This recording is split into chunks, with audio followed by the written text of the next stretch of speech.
I have to confess, I have not read Trump's tax return. I also have to confess I haven't read the New York Times article on Trump's tax return. So you're going at this point, man, Dinesh, you're amazingly qualified to do a video on the New York Times' coverage of Trump's tax return. Actually, I am, and I'll explain in a moment.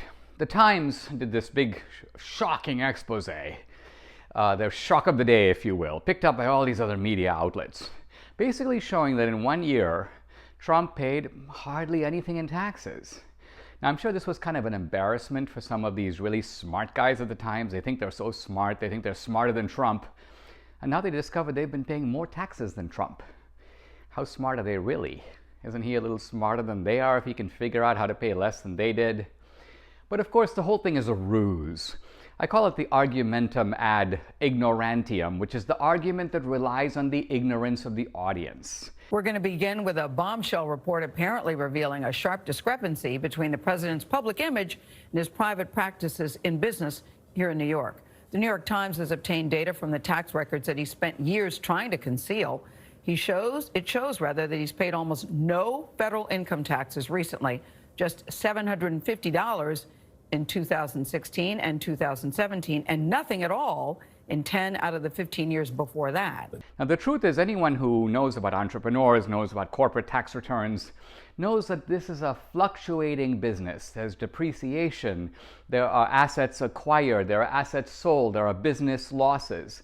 So if you lose money 1 year and you declare little or no taxes, that doesn't mean you're not paying taxes in general. If the Times had showed a table of Trump's taxes over 20 years, they would have shown the guys paid tens of millions of dollars in taxes. So the article relies on camouflaging all that and focusing on the 1 year, perfectly catered to the stupid readers who read the New York Times anymore. Now, there's a sort of a deeper issue here, and I think very interestingly, for the first time with this tax return business, I've seen the Trumpsters and the Republicans in general don't really care.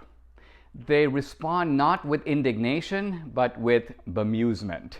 So the old pattern is Republicans would always jump when the media did this kind of stuff. They'd be like, oh my gosh, they respond with sort of, have you covered Biden's tax returns? Have you done big articles about Hunter Biden getting all this money from a Russian billionaire? You don't, so the point is there was an appeal in the past to some fabled objectivity, but it never worked because no one at the Times believes in objectivity. These people are total frauds.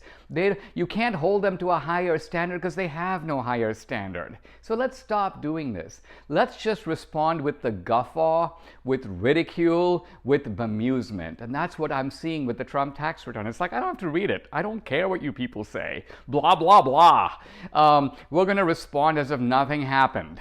That is the correct response. It's actually the thoughtful and considered response. Why? Because we know these people's agenda, we know what malevolent frauds they are, and we have to treat them for the character that they have long now displayed in front of us.